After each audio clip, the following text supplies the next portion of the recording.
Gamlat. And at this moment, on behalf of the Nutrition Society, I need to appreciate his commitment towards the Nutrition Society despite his busy schedule. He accepted our invitation, and all speakers accepted our invitation and make presentations. So let me do a brief introduction to Dr. Gamlat before he takes the chair. So he is the Deputy Director General, Environmental Health, Occupational Health and Food Safety at the Ministry of Health, Sri Lanka. And prior to that, he holds a MBBS degree from Peradeniya University and an MSc degree in Medical Administration. And prior to that, he has held so many posts from the Internal Medical Officer to Medical Officer and Medical Officer of Health to Deputy Director General, who has a long history in his administrative career. Not only that, he's also have few acting appointments as Assistant Director of Technology and Regional Director of Health Services. And also he has received so many special trainings from the public health to malaria to results-based financing for health interventions. And also, not only an academic, he is a researcher and he has so many number of publications publishing various aspects in nutrition, then the administration and various aspects. So I think we have got the best person to chair the today's session, and with that let me invite Dr. L.T. Gamlat to chair the session and conduct the proceedings. Over to you, Dr. Gamlat.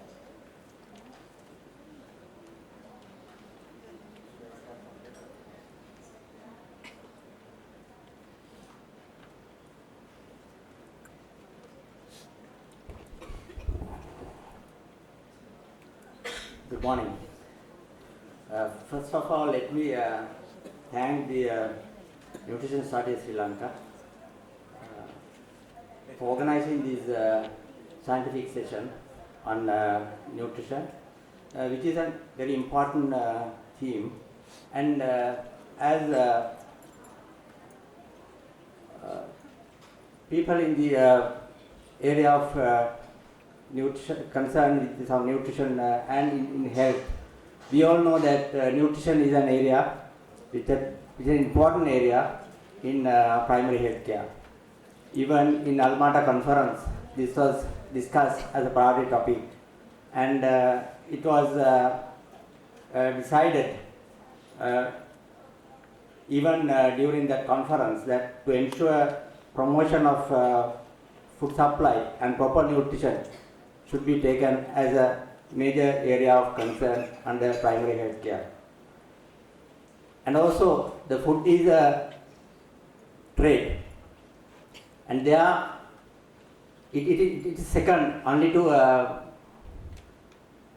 arms trade and oil. This is the largest trade in the world. Therefore, regulation is very important. Each and every country has taken steps to ensure proper regulation. Therefore, this session, which is on nutrition investments, policy, regulatory and institutional aspect, we would appreciate including this session in this call as an agenda item. So to enlighten us on this area, first, there are three speakers. First, I would like to invite Dr. Parakrama Amarnath Samaratunga. He is a visiting senior lecturer in Agriculture and Natural Resource Economics, Postgraduate Institute of Agriculture, University of Peradeniya. His present job responsibility is teaching and supervising graduate students in agriculture and natural resource economics. His area of professional interest is agriculture, natural resources and environmental economics. So he is a graduate from the University of Peradeniya, and he obtained a master's in agri-economics in University of Philippines in 1994, and he obtained his PhD in agriculture and resource economics from Lord Aubrey University, Melbourne, Australia in 1996. He has won a special award, the Best Master Thesis Award by the College of Development Economics and Management of University of Philippines in 1994. He has many papers, research is on his name, and I would like to invite to take the seat Dr. Parakrama Amarnath Samarthundu, our first speaker.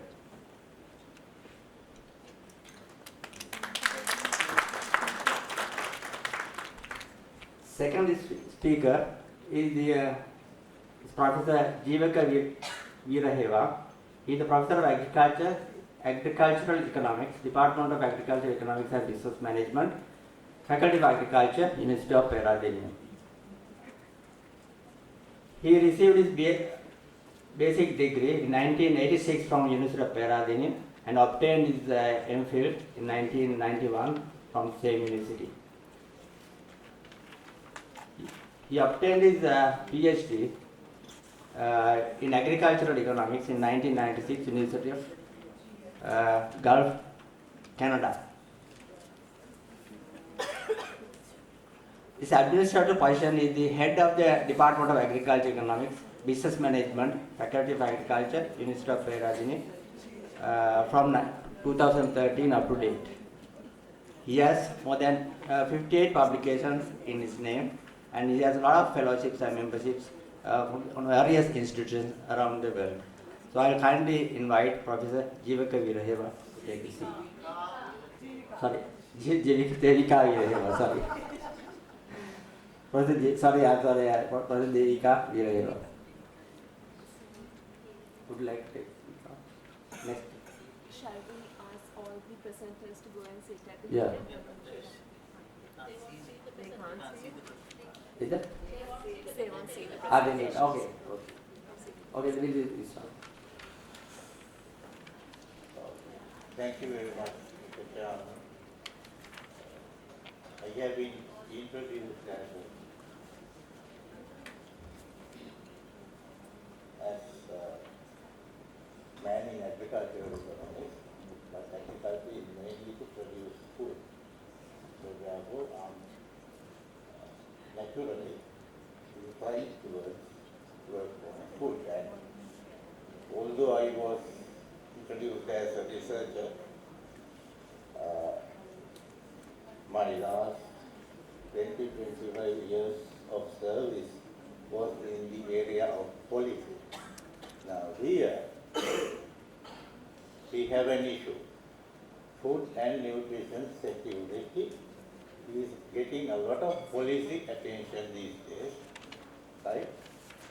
And I'm not a nutritionist. I learned my nutrition the last time, that was in 1974.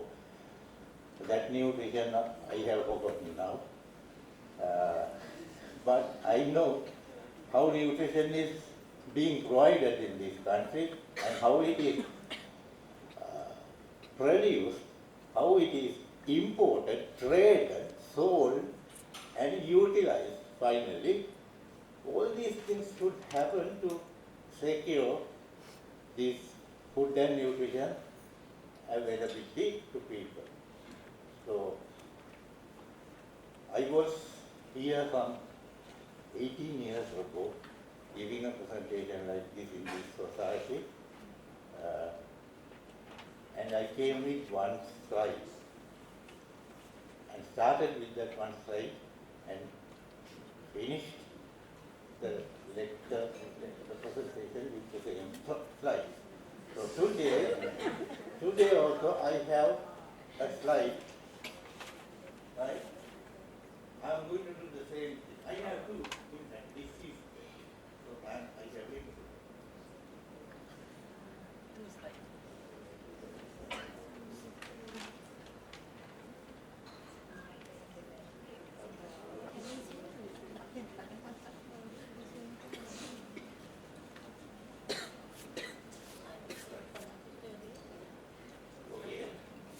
Now I'm going to disappoint you. I'm visually impaired and I have changed my glasses depending on what I'm looking at. So am I going to, are you, is this clear to you? This cursor in the diagram, is it clear?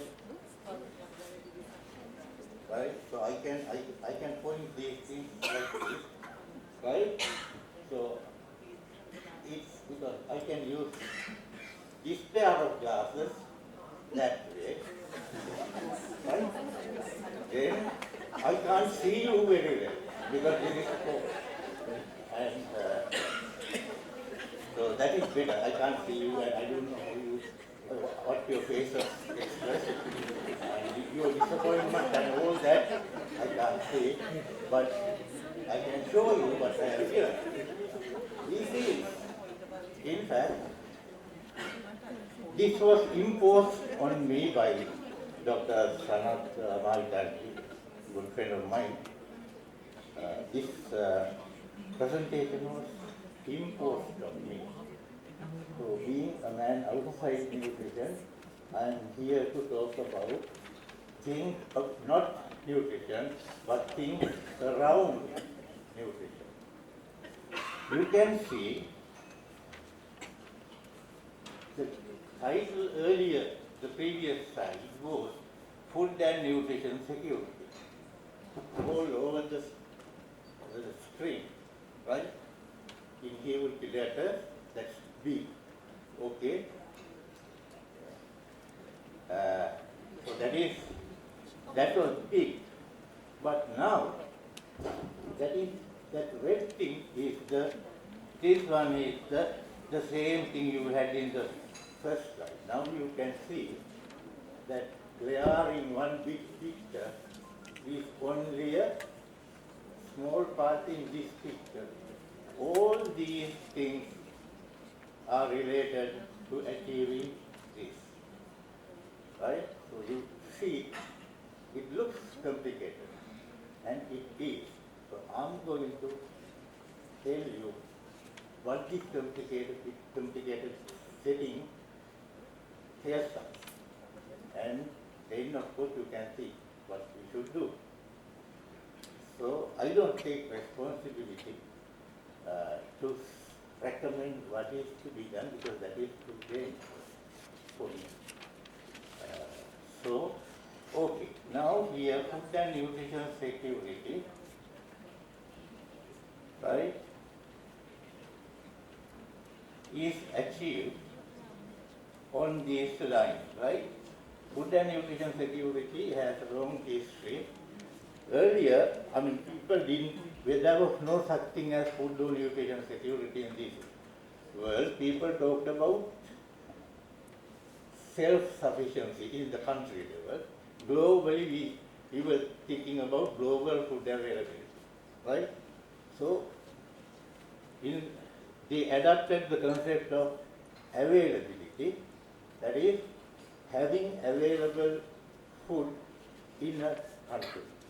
That is, the food in the stores, food in the shops, food with people, food on the roads, everything. So, just food availability, right? Take the total amount of food available, divide it by the population, get the per capita, and then see whether one person is getting. But it is very, very unsatisfactory because, some people eat plenty and some people don't eat at all. They go to bed hungry. So, therefore, this food availability through domestic production plus import, right? Don't look at me, look at that. I'm not much of a sight to look at anyway. So, look at that. Okay, food, domestic food production, food import. Okay, we get food availability. There is enough food. We say self-sufficient. Let's say if this is enough, And if this is not there, we say we are self-sufficient. This is our political slogan for many decades. Later, when the world adopted food availability, we borrowed that term.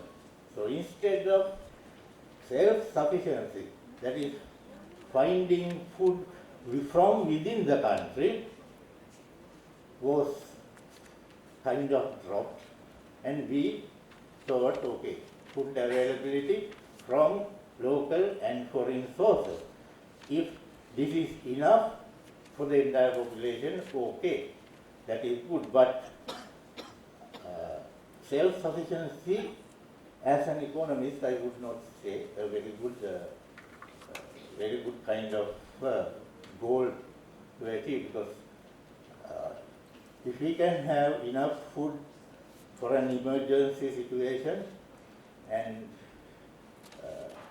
if we can produce that food economically, profitably, then we should produce food that much of food domestically, and the little we can, the little shortfall we may have, we can import, right? So this is kind of self-reliance model, self-reliance, not self-sufficiency, self-reliance. Okay, even that food availability, having in warehouses and shops and all that, will not fill the stomachs of the people. This should be converted to household food security. Food should be available at the household, enough food. Food security then says enough of nutritious food when needed in the form they like. If that is all combined, then you can say household food security. Now this was the food security we were hammering on, because it is just to fill the stomach. That is the number one, right? People did not talk about nutrition those days this way. Nutritionists and the medical people were busy with malnutrition, deficiencies, things like that. But it was not in the mainstream of this activity. The mainstream was here. This is where people concentrated, right, for about 3-4 decades. Department of Agriculture is in the center of that, and the Ministry of Agriculture. There were some good achievements, so they get the praise for that. But more than the praises, what you get are very harsh criticisms and statements of inability, inadequacy, that sort of negative things. So, and we did not care. Anyway, we achieved this now. Generally, food availability is okay. But at household level, so that means the distribution of this food, right? Okay. That also, now this divided by the population, and if this number, then if it is override, but now this survived for a long time.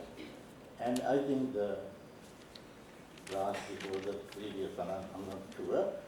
Then the nutritionists, by that time, nutritionists realized that this food question is not going to be the end here, right? Because you provide the households with enough food, that enough whatever, all those things, but there is something called food utilization. That food available in the store or under the table or wherever at home has to be properly utilized, right? And food utilization came into the picture. So that food utilization has so many other conditions, right? Now, these are the things, right, These are the things you were talking about, I think yesterday and even today before me. What I'm just talking about was covered in the first, in fact, the first presentation today, this morning, covered some of the things I wanted to say.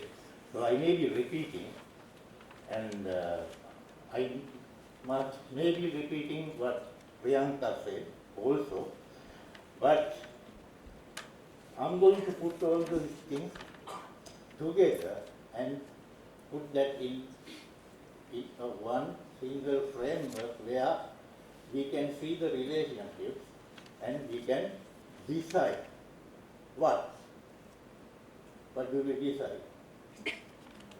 How to do this? So the policies to do this, the programs, projects to achieve this food and nutrition security. So I am not going to talk about this area because you are specialists in this area. I will talk a little bit about this area, because that is the first part of this thing, red thing. Right? Food security. Now I explain to you this dynamics of this food security achievements in this world and even in Sri Lanka. Right? Now see, food availability, imports, okay? If you want, you import. But the majority of the food requirement, the major part of the food requirement has to be produced locally, right? And that, it doesn't happen like in Sri Vikramaraja's time or whatever, right? Now, agriculture is an enterprise, right? It's a business, it's a commercial enterprise. So people are going for higher production, higher use of input, higher everything, try to do that. And that doesn't happen just because you have a plot of land and there's water, and that is it. You sow some seeds, next time you go and harvest. That doesn't exist that way. So you need higher yielding varieties, higher cultural practices, that whole thing, see, are found from research and development in agricultural area, right? And sometimes when this is also not enough, people go for the second one. I think you can't read this. That is why I said, just watch this one. I am telling you, the second thing is agricultural subsidy. This is a very popular thing, politically, and there is a lot of debate on that. Then institutional development of an infrastructure, these are all necessary to achieve a high level of production, right? Okay, you have 3 more minutes. Yeah. Here, likewise, this is not the only thing that goes to the household food security, because it depends on the prices, right? Food prices that affects this. Then economic accessibility and physical accessibility. Your food availability has to have these two, then only it will become food accessibility, and then food utilization. Of course, you know a lot of things about what food. Okay. Here, what are these squares I have put here? These are these boxes. In these boxes I have listed the conditions that we have to meet for achieving these things. Without achieving those things, you don't achieve these things, right? And here, therefore, these are the conditions we should have. How do we achieve it? It doesn't come through private enterprise, and there is a role for the government. So the government have investments in agriculture here, right? Various policies and investments. And to get the food imports, there are policies, trade and macroeconomic policies, right? According to that only you have to import. And like here, physical accessibility, right? That depends on the roads and infrastructures and all that. So that is bad, that has to be improved, and you have to have investment in infrastructure. Social capital. Here, social cultural setting, as you know, affects the food utilization pattern, the nutrition, this kind, you know, education and the cultural background, all those things affect the final food utilization and nutritional security. So, therefore, if there is no education and people don't have knowledge, and that is why nutrition problems are there, malnutrition or undernutrition, whatever, right? In that case, we have to have a lot of programs to improve their education level. This was talked about earlier. And so many other things, so change the food habits. Okay, how does that happen? Right? Investment in social capital. That means what you have to do is improve the quality of the social, the population. That is, we are increasing the value of the population. That is what we call the human capital development, right?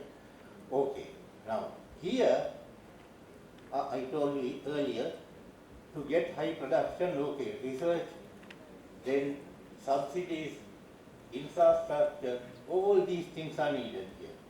To get, then the food prices are important. To have good and stable food prices, the general price level of the country should be in a steady or a predictable way. Now what has happened is, the general trend is we are having inflation, this time inflation is last month they have gone to 0.7% or something like that. So when everything goes up in prices, food prices also go up. When food prices go up, economic accessibility, because they can't, but economically they can't access. It is there, it's available in the country, but you can't because you are poor. So no economy. So therefore, that has to be remedied. How to remedy that? The income should be addressed. But that goes to income distribution, right? But not just per capita income per head, whether it's really going to the people, not on paper, you know. So there are things like that. And here also, social capital improvement, right? Is social and cultural setting you have to change. Again, that is an investment in social cultural improvement, whatever policy is so program. Now, all these things, I think nothing is new. Now, I'm this sorry, is your time up. right. Okay. All these things are happening, let's say, within a tunnel. Right? There's a ceiling, there's a floor, and we are restricted. We are born there in that one, and it protects us, it bears us, but the tunnel limits you also. So this is tunnel, this is the ceiling, and this is the floor. This is where we do this, like Labbe Kankaria, we are doing this here.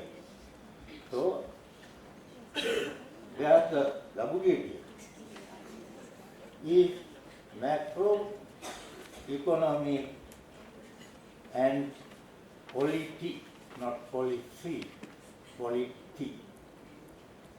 Maybe a new term to some people, but polity is the political thing. right? Political market, right? So you have to allocate for all these things the limited resources we have in this country. That means the macroeconomy, whatever macroeconomic policies we do, right, will increase or decrease the availability of funds and personnel to do all these things, right? So we are constrained by this flow and the ceiling of the tunnel. Now this is where things are going wrong. Somebody just prior to me said we have these programs, all right, we are doing this much. Why are we like this today after so many years of these things? That is because, why? We know all these things we identify. So we know what to do. These are the things to do.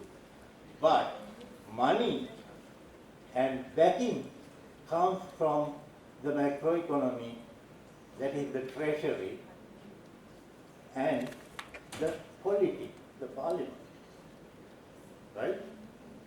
Or the cabinet.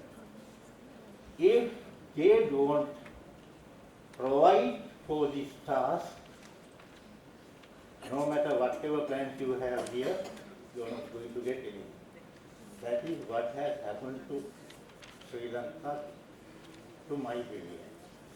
I have been working in this field for about 40 years. I have been disappointed very badly on this matter. And because these people here and here don't care about this thing. What is important is what is bringing people to the power next time. And macroeconomy is a technocratic business there, right? Macroeconomy, they say macroeconomic variables, you know, the balance of payments, the fiscal expenditure, then, this balance of payments, they are worried about those things, right? They increase the interest rate, decrease this, that, whatever. So what happens when you increase the interest rate? Here, this is affected by it, right?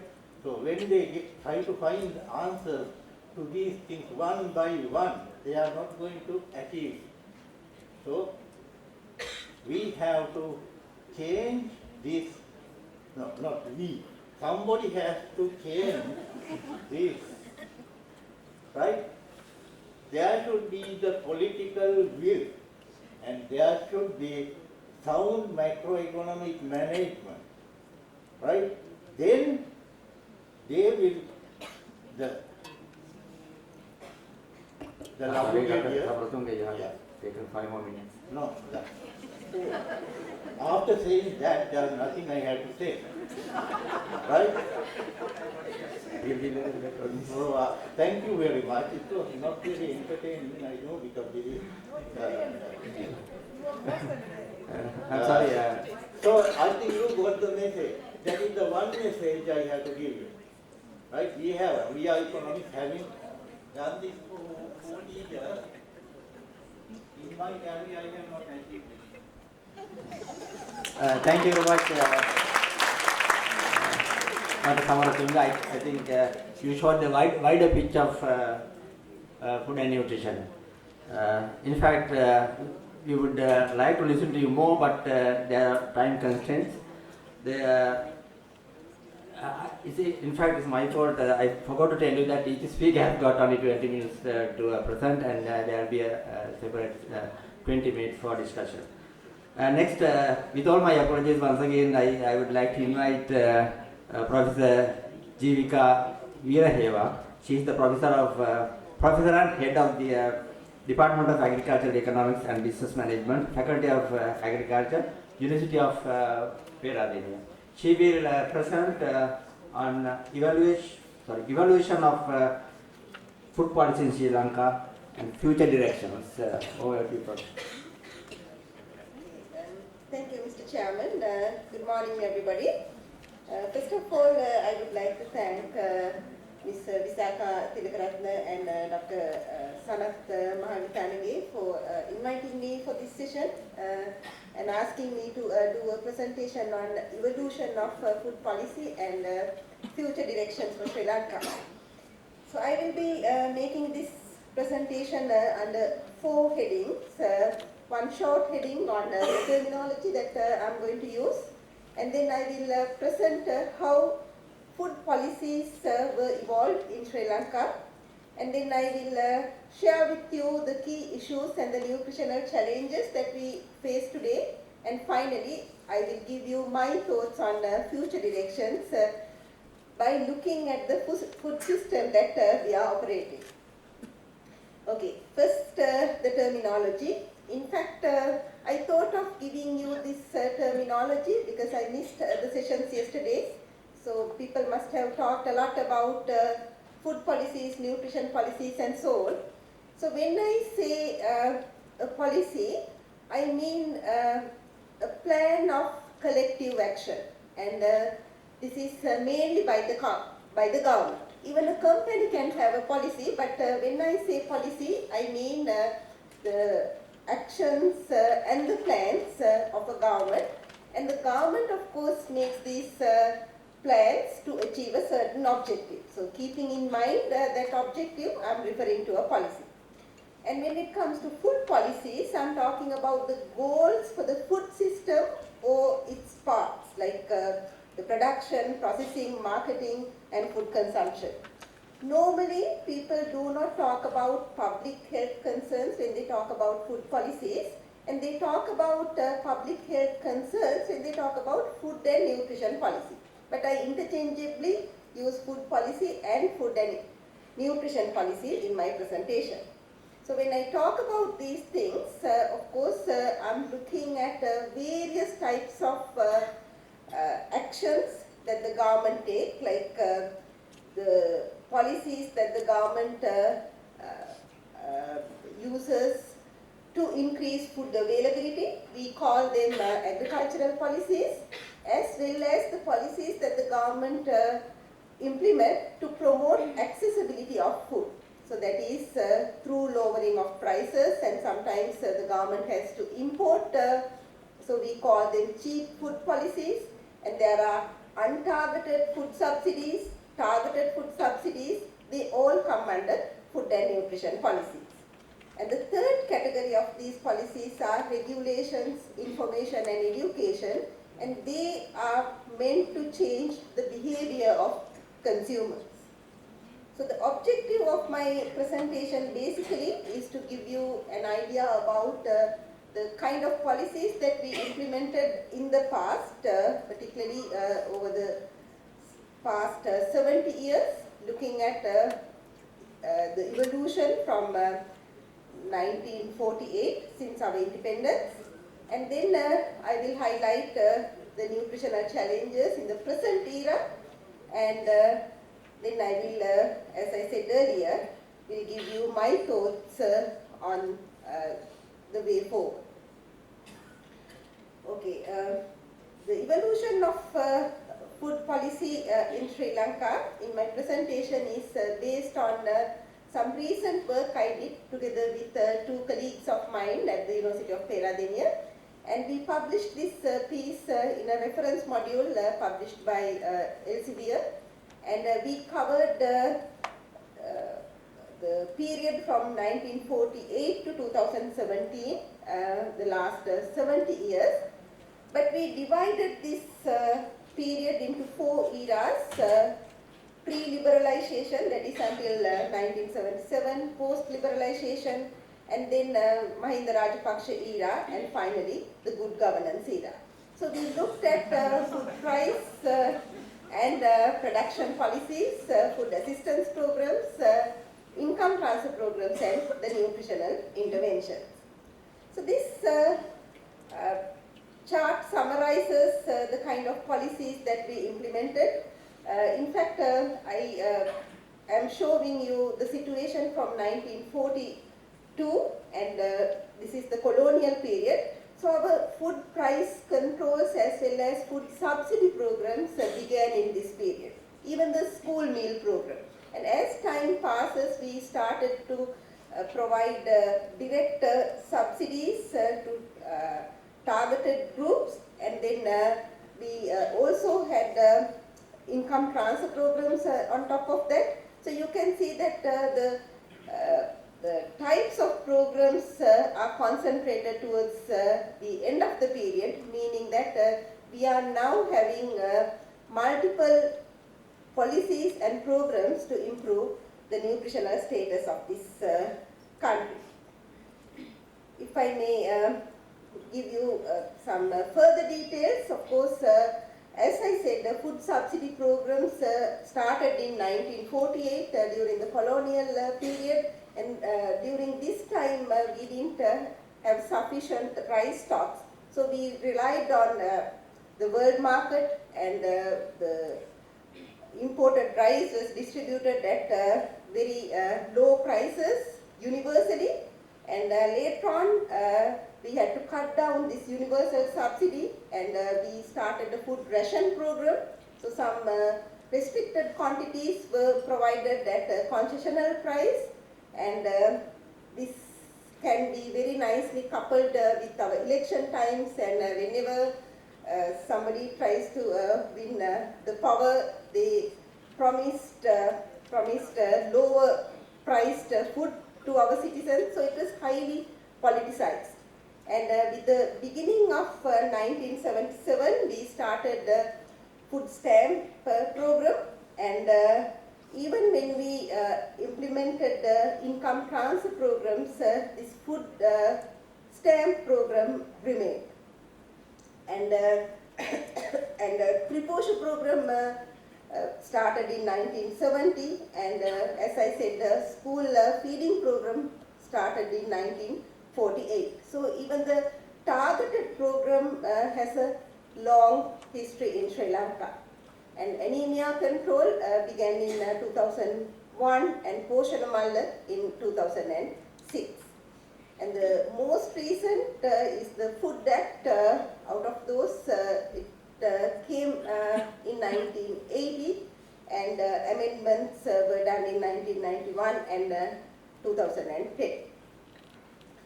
Okay, the issue is that are these policies and programs sufficient given the problems we are having today?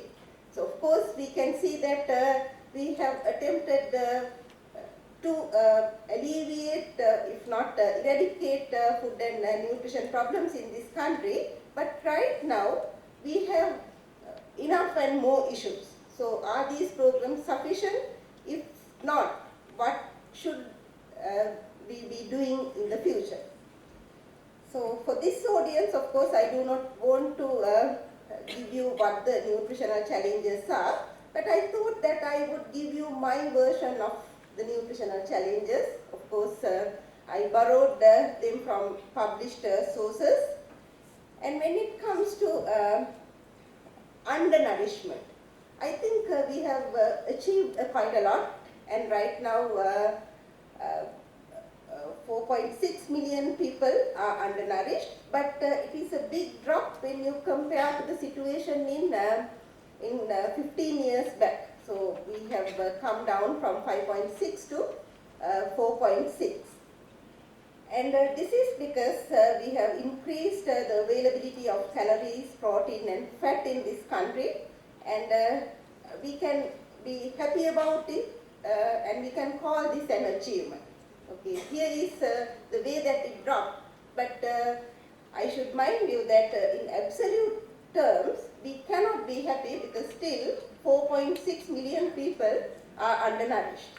And even those who get sufficient amount of energy, they rely heavily on carbohydrate sources, not from protein and fat as recommended by the WHO. And interestingly, you can see that diet diversity increases as income rises. So according to the most recent data published by the Department of Census and Statistics, we can see this trend. Actually, it is seen in many forms of malnutrition. So it is highly income related phenomena in Sri Lanka. And when you look at our diet diversity, if you just count the type of food that you eat, you can see that we are diverse. But in terms of quantities, we are not so. So that is one of the reasons behind this problem in Sri Lanka. Except for rice, we are consuming very small quantities of food. And of course, needless to say, there is a negative association between diet diversity and obesity, and then the non-communicable diseases. So as previous presenters indicated, we cannot be happy about child malnutrition. I carefully looked at these numbers to see whether I was missing something, but we can see that an increased incidences of some form of child malnutrition. And this is the way it looks like as you look at various survey years of the Department of Census and Statistics. But if you look at the disparities across various districts, you can see that in some districts things have improved, but in some other districts they have gone down. And the situation in underweight is different from the situation with respect to wasting, and it is different in stunting. So we really cannot identify patterns, and something is going on spatially. So nutritionists must have a better understanding of the sources, but what I can see is that our problem is quite complex. And with respect to anemia, we can be happy if you look at the long-term trends, again across survey years, but there are significant spatial disparities. Like even though we say that on average it is 15.3%, in certain districts it had gone up to 25%. And even school children are having low BMI, and we can see that some school children are overweight. So these are very serious problems, and when you look at overweight and obesity among men and women, you can see that as it is highly prevalent in the old age among women mostly. So I was trying to prepare a fact sheet to see, how many people are affected by malnutrition, and so these are some of the numbers I generated. But what I understood was that these forms of malnutrition coexist. Like in the same family, you can see different forms of malnutrition. So in literature, people call this triple burden of malnutrition. We have three key challenges. We have the problem of undernutrition, micronutrient deficiency, as well as overweight and obesity, and they coexist. Okay. So normally, when a country develops, you can see that energy malnutrition is alleviated, and then comes the protein malnutrition, then micronutrient problems, overweight, obesity, NCDs. But in Sri Lanka, we have all sorts of problems. So the question to you all is that whether our food system can resolve all these problems. Can we wait until natural solutions, so market-based solutions coming from the food system?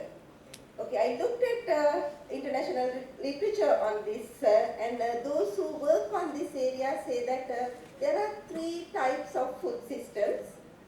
One is traditional, the other one is modern, and in between also there is a system which has elements common to both traditional and modern systems. And when you look at production in traditional food systems, it is done by smallholders, and they do not apply fertilizers or other agrochemicals. So what they produce is safe and nutritious.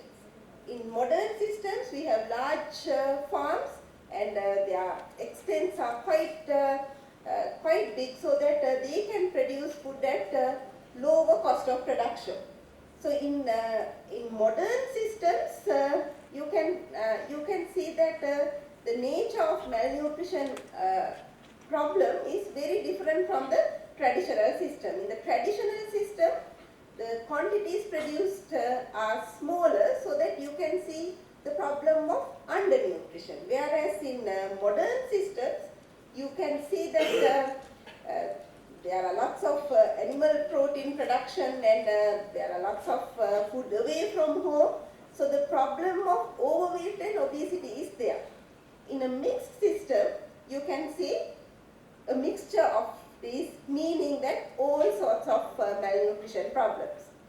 So when you look at the situation in Sri Lanka, of course you can see that we have all three systems, but the mixed food systems are predominant, meaning that we are relying on both formal and informal markets, and we produce highly processed and packaged foods, and they are not so cheap, like particularly nutrient-rich foods are expensive in Sri Lanka. And we do have branding, advertising campaigns, all sort of things, but it is not as sophisticated as in modern systems. And we do have food-based dietary guidelines, but not everybody knows about these. And food safety and quality standards exist, but not everybody follows. So our problems are quite complex. So what should we do? Looking at our own system. Okay, so this is what I gathered as my prescriptions, and you may consider these when you prepare your own policy or amend your policy. On one hand, I think we will have to make our food systems more nutritionally rich. You can see that we are very much concentrated on one staple food, that is rice. Of course, having rice is good, but we are providing incentives over and above what is needed, and we need to diversify this system. And even when it comes to research, we can see that most of our research expenditures go to improvements in rice or to increase productivity of crops. But we have to be broad-based. We have to look at other crops which provide micronutrient deficiencies, micronutrients, and also we have to look at post-harvest processing, distribution. Like research has to be diversified on the other hand. And we really have to get the private sector to work on this area. So we have to provide the right type of incentives for the private sector to invest in food processing, as well as producing nutritionally rich as well as safe products. So that has to be somehow streamlined and strengthened. And we should not leave aside cost-effective targeted nutrition programs, because there are quite a number of vulnerable groups in Sri Lanka, and we have to provide direct food assistance to them. And we can even think about zoning incentives to increase access to retailers selling nutritious food to low-income areas. We have low-income groups as well as high-income groups suffering from malnutrition. So you have to have some targeted efforts to these different groups. And the other thing is the scientific evidence that we all create as researchers. Have they gone to policymakers? So we have to have a mechanism to pass what we find as scientific evidence for the policymakers. So these findings-based policies are to be promoted. And the capacity building, it has to be done at all levels. So we really can see a big issue with respect to capacity building. So we have to invest on that to build a skilled cadre of local analysts, managers, policymakers. They should be able to understand the research findings and develop their own policies and programs to address this issue. And you must be knowing that we have quite a number of agencies involved in nutrition, and inter-institutional coordination as well as intra-institutional coordination are of utmost importance if you want to see success in this area. Thank you.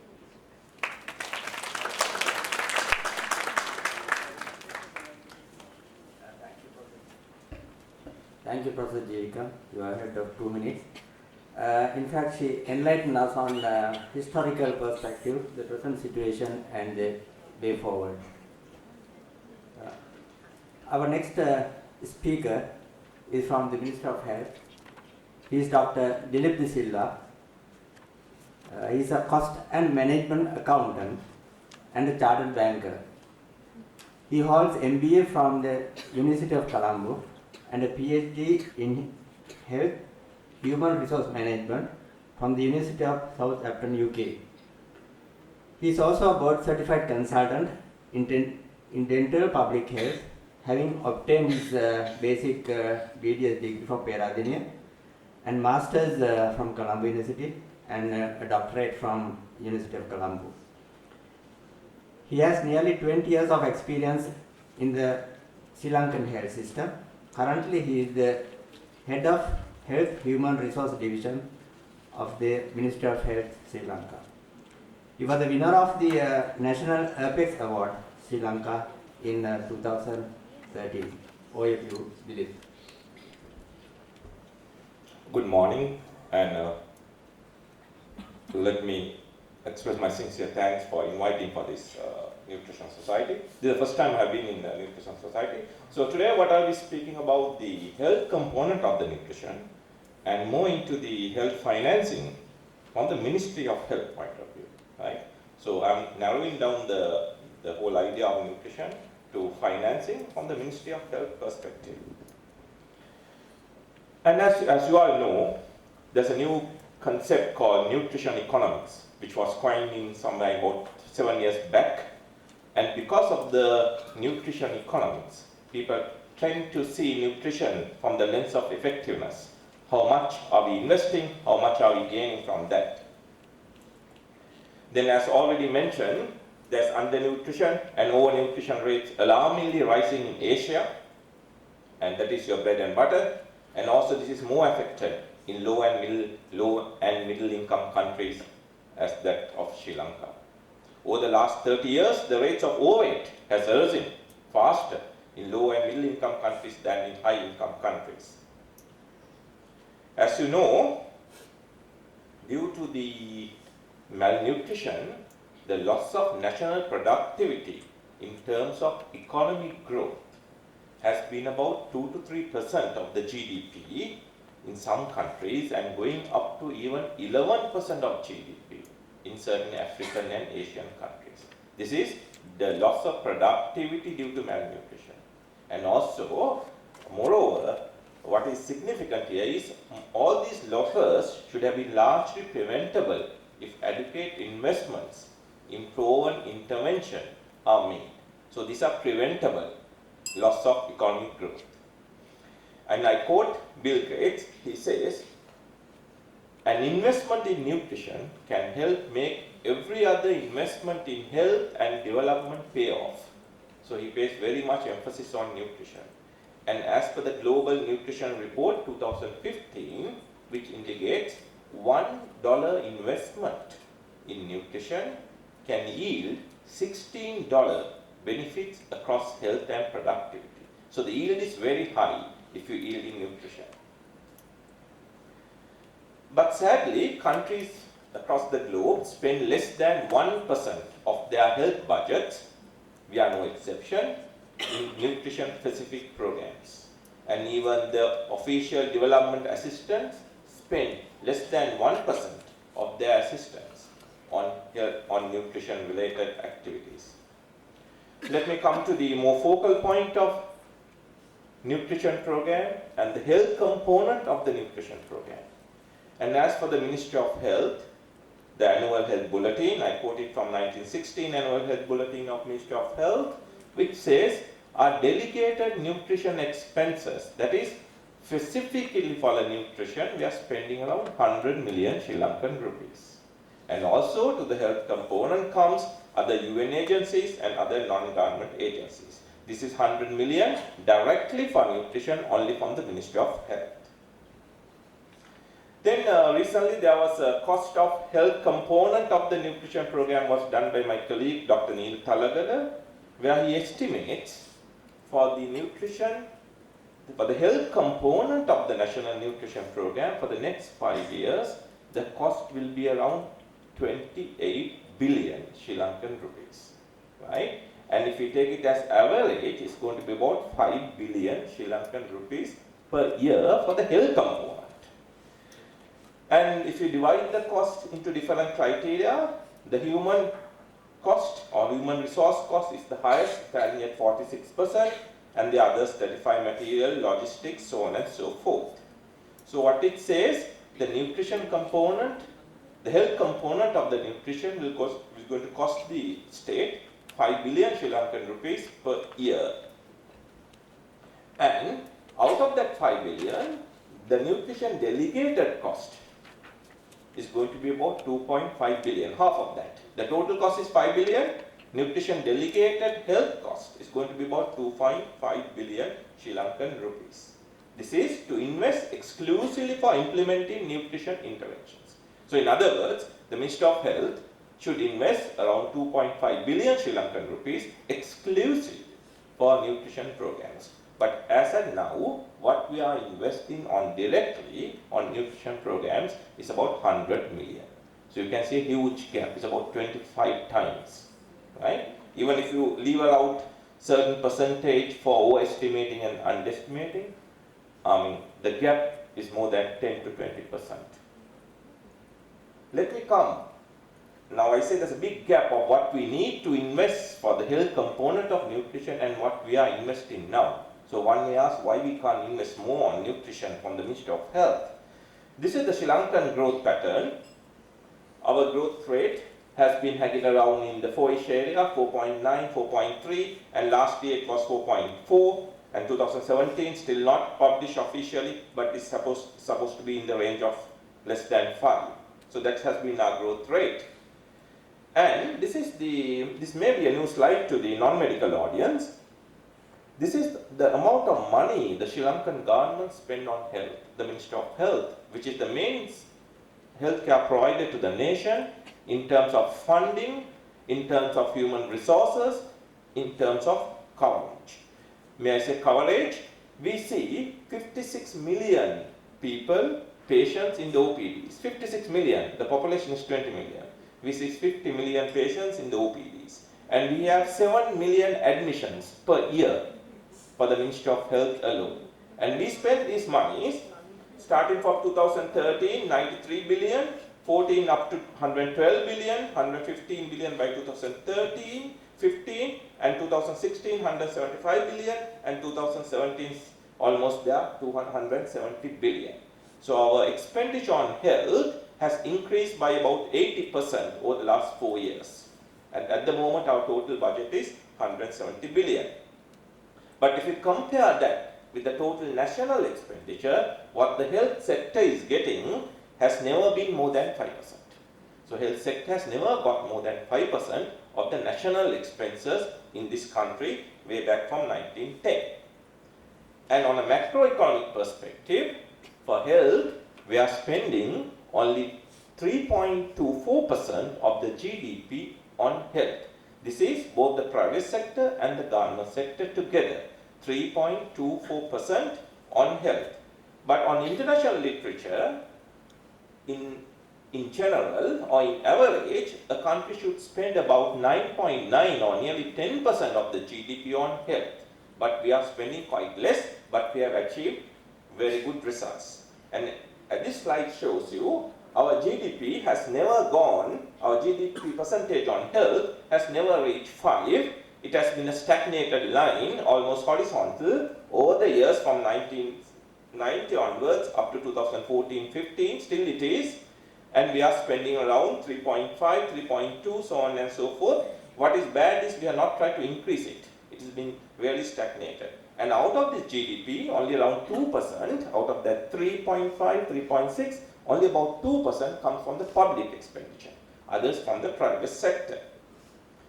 And on health expenditure, we spend on average in this country about $105 per person per year on health. In rupee terms, around rupees 13,000 or 14,000 rupees per person per health per year, both in the private sector and in the government sector. And out of the money we spend on health, the vast majority, which is about 90%, goes on curative care. That is for hospital management, for diseases. And preventive, we are spending rather less. The nutrition component comes under this preventive to a certain extent. And the preventive component has been coming down starting from about 20% in 1970s. Now, as per the last account we did, it has come down to 4.5%. And if I to put the distribution, out of the health expenditure, nearly 1/3 goes on non-communicable diseases, which we presume it will rise further in time to come. And most of the people in this country still thinks that the private sector predominates the health expenditure, which is not. The government of Sri Lanka spends 55% of the healthcare expenses in this country, where the households or the private sector is about 43%, and the corporations are the insurances. Our insurance penetration is rather low, it's about 4% of the Sri Lankans have health insurances. So the government is the key player in the health of it. So within the health, the nutrition component should be also the government's involvement. And what is the health workforce? We are the second largest civilian ministry in this country. We have 128,000 employees, starting with around 200 medical consultants, around 18,000 medical officers, and around 33,000 nursing officers. So a huge ministry. And we have about 280 categories, employing 128,000 population. And I told that figure in order to explain this slide.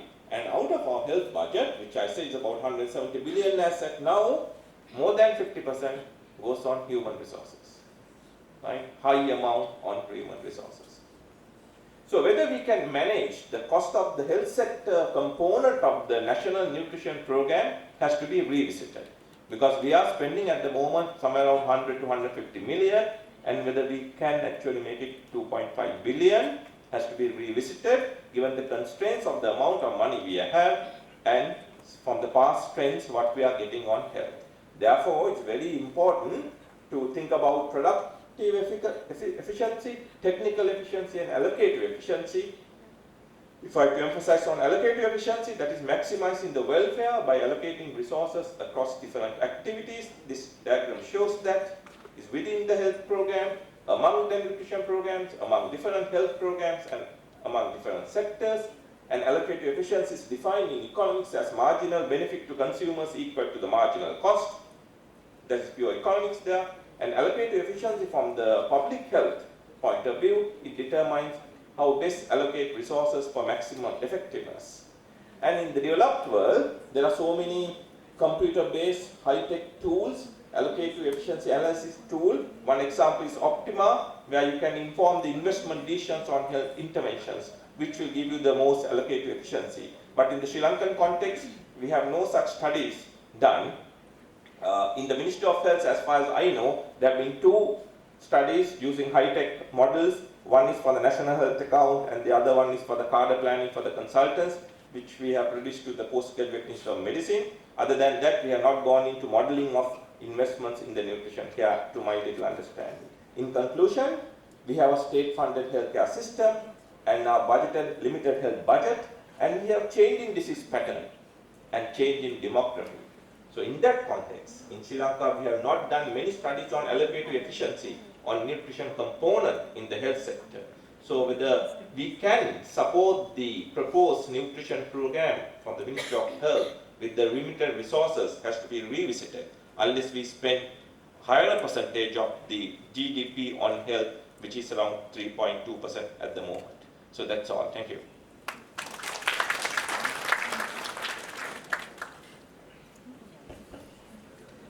Thank you, Dr. Dilip. Dr. Dilip, as a doctor, as a banker, an economist, showed us a different perspective of nutrition. Next, I would like to invite all 3 speakers to the head table. We have 15 minutes more for a question and answer session.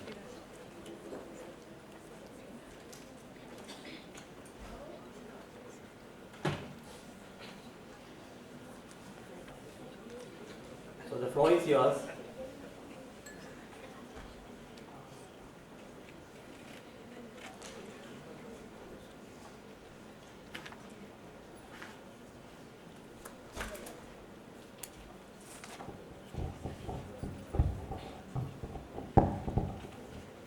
To all three speakers, I think excellent presentations, very clear. Even though Dr. Savaratunga spoke little, I think you spoke volumes about the polity, the implications of the polity. For Dr. Veeraheva, again I think a fascinating presentation. You may have heard that the Nutrition Society has been pursuing for the last 1.5 to 2 years, advocating on a 10-year plan for food security. We dropped the nutrition security because that involved health, and we were advised by the group that was convened of different departments that we look at food security. And of course, even yesterday I mentioned that it is falling on deaf ears because of the reason that Dr. Samaratunga gave.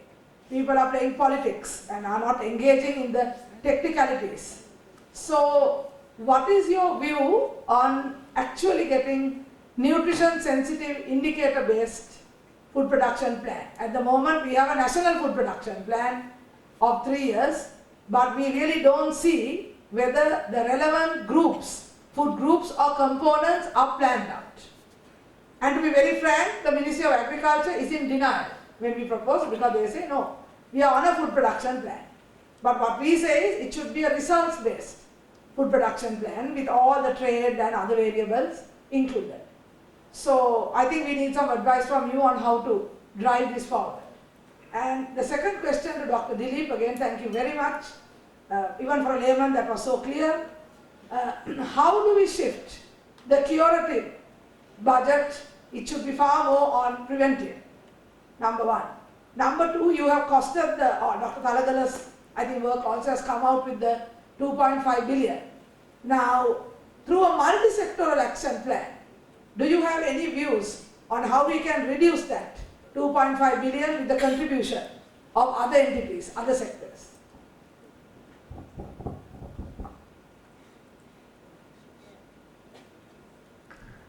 Thank you for that question, but I'm not sure whether I can give you a complete answer to that.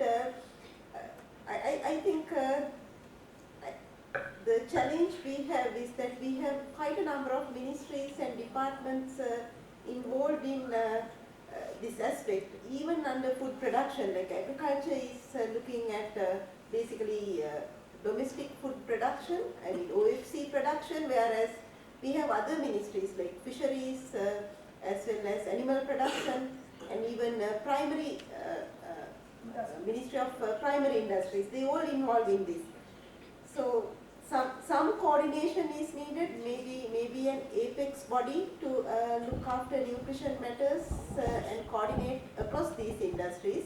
But one good thing I can say is that the Ministry of Agriculture is now into diversification as well as modernization, and they have this 5-crop strategy. At least they have gone beyond rice, and diversification of even rice fields, particularly in the wet zone, is coming under their agenda. I think we will have to encourage them to go a few more steps beyond, and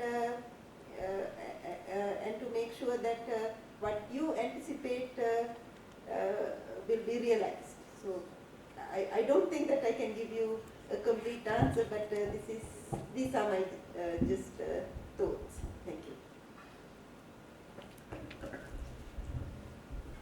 Just to answer the question which was asked from me, when I said the curative component is about 90% and the preventing component is about 4.5, and over the years the preventive component has got reduced. A relative reduction is there, not because it's not an absolute reduction. We have been getting more money for prevention as well, but relatively the percentage has come down because the curative care across the globe has become very expensive due to technologies and all that, advanced technologies and what people depends, and where the hospitals they go to the secondary and tertiary level, the curative component has become very expensive, and as a result the relative component on preventive healthcare has come down over the years. But on the absolute terms, we are giving more money to private healthcare. So to answer the second part of the question is that when Dr. Neet Talagada did the costing for that nutrition program, it's not only from the health, it's from the UN agencies and the other NGOs, so on and so forth. But what I'm trying to say, the Ministry of Health, what we are directly investing now is far behind what we should investigate, what we should invest according to the costing. So whether we'll be able to bridge that gap in the near future is doubtful, given the financial capacity of the ministry. As I said, our ministry has never got more than 5% of the national expenses. So we are playing around in 5 million. And we have more cumulative burning issues where we have to address. As I told in my speech, 56 million OPD patients, 7 million inpatients. And also the government employs 220 medical consultants per year on new consultants. New medical consultants. So if you take out Saturdays, Sundays, holidays and all public holidays, virtually every day, every working day, we add a new consultant to the system, new medical consultant to the system. So that's how large our system is. And we every year we recruit about 1,300 doctors and 3,700 odd nurses. So it's a huge system. So within that system, in the shorter run, whether we can increase the amount what we spend on nutrition, I have my personal doubts whether it could be done in the way if we do things, unless you change the entire paradigm and say, okay, we are going to give this.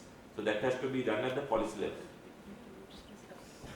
Can I just, very simply, just a rejoinder, I think we need to go back to our topic, investing in nutrition for economic prosperity. So if we work backwards, if we manage to at least come to some part of what is suggested from the 2.5 billion, we need to see what is the economic cost benefit and the reduction in the curative sector. I think that is the next phase to be worked out. And for Dr. Jeevika, yes, we have been trying to work with all the departments, fisheries, rural development, to make it again a kind of a multi-sector approach. And finally, because we couldn't get through, we have been to the National Planning Department. So the National Planning only should really invite all the sectors to make it an apex body, but that is also seeing some blockages, but we are hammering continuously. The minor point again is the gender equitable approaches in all these policies. The investment in gender equitable agriculture. So I think that is something that we all need to go across the policies to mainstream, and that has not been done. Thank you.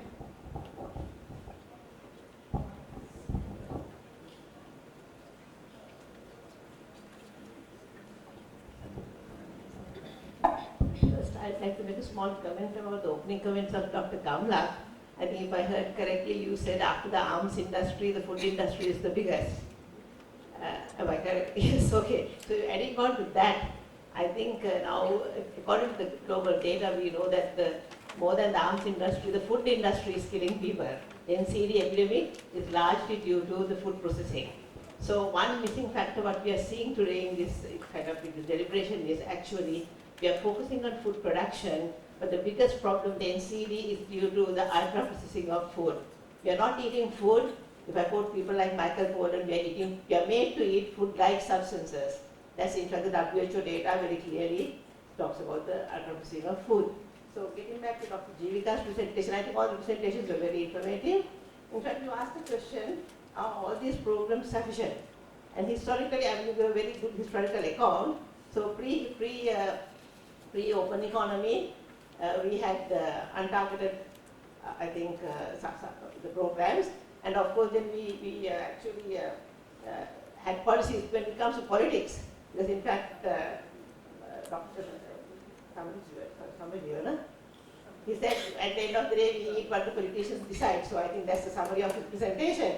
So whatever the crowd they decide, we have to eat. And in your program, in your presentation, you made it very clear the historical aspects. And so before open economic policies, we had like various starting and then various policies. With the good governance program, now they have made beer very accessible or very affordable to all the people. So I'm just giving a small little bit of humor.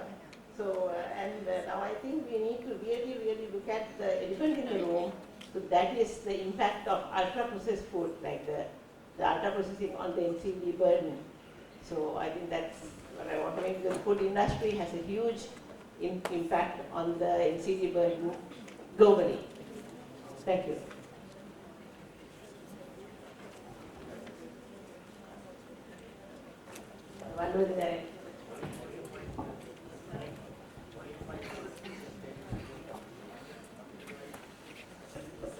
Anyway, it's not that. Any other questions, queries from the floor?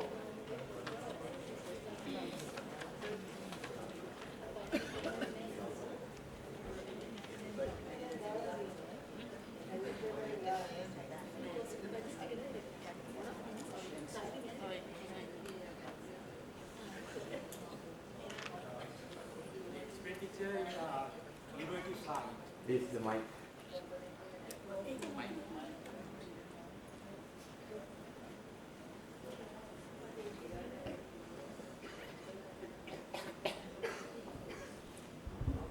As we know, the expenditure in the curative side is very high due to the NCDs is high in the population in Sri Lanka, as we know.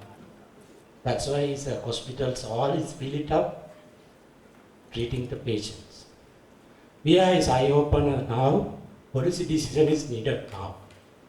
Because food security is, Professor Jeevika has pointed out, this is a modernized system. Pulses, vegetables and fruits consumptions are very low in the communities, in the population in Sri Lanka. We need a privatization approach or a highly emphasize in those areas policy decisions.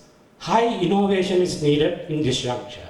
Otherwise, last 4 decades, for all the politicians, we in the society, we all discuss the food insecurity, we all discuss about the underweight children.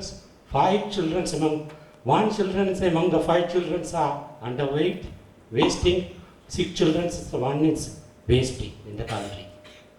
Are they in the future? Are they sustained? Are they the good citizens in the future? No. Are they underemployed? Job sustainability is very difficult, those citizens in the future. Those Dr. Professor Deepika has pointed out, I'm also in the point of that, I must agree for a modernized system. This is essential need for innovative answers for this population, for needs. If we rely on the food city in the urbanized areas, most of the districts, most of the countries are urbanized. Most of the districts are urbanized now. We are not in the 2015 now. My suggestion is now, not a comment and all.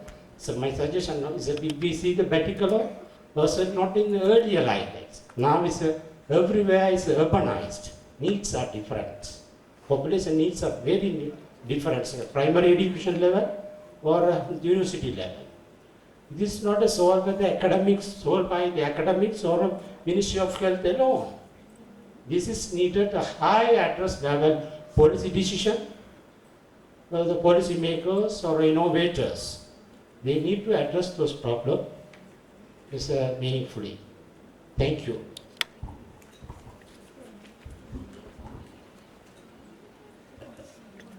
Any other comments or questions? Yes, Mike, please.